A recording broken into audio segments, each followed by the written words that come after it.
ce mois d'octobre 2013, la conjoncture économique semble s'éclaircir. Le FMI, comme l'OCDE, ont révisé un petit peu à la hausse leurs prévisions économiques pour l'année prochaine, avec une double évolution. Premièrement, les pays avancés vont un peu mieux. Deuxièmement, la croissance se ralentit au niveau des pays émergents.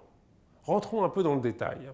Au niveau des pays avancés, la nouvelle optimiste, c'est le retour de la croissance au sein de la zone euro, avec la sortie de récession des États de l'Europe du Sud et une augmentation de la consommation attendue en Allemagne. On estime que la zone euro pourrait enfin rebondir avec un taux de croissance, par exemple pour la France, qui devrait se situer l'année prochaine autour de 1%. Ce n'est pas l'Amérique, mais c'est déjà mieux évidemment que les 0,2% de croissance attendue pour 2013. En ce qui concerne les États-Unis, perplexité un petit peu à bord entre des fondamentaux de croissance qui sont plutôt positifs, avec un chômage certes qui diminue lentement, mais qui entame une décrue certaine. Deuxièmement, une reprise de l'investissement qui consolide la croissance, qui devrait de ce fait dépasser 2%. Néanmoins, il y a deux grandes menaces. Il y a le shutdown, le fait que républicains et démocrates ne s'entendent pas sur le budget 2014 et que le budget est complètement bloqué avec 800 000 fonctionnaires fédéraux qui sont aujourd'hui en chômage technique.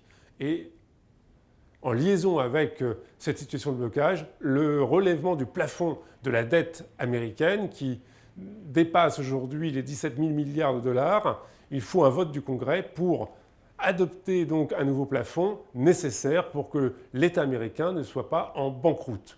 Évidemment, les discussions, le débat est une source d'anxiété pour les marchés financiers et donc pourrait entraîner par ailleurs une diminution de la croissance américaine entre 0,1 à 0,2 points par semaine de désaccord entre républicains et démocrates.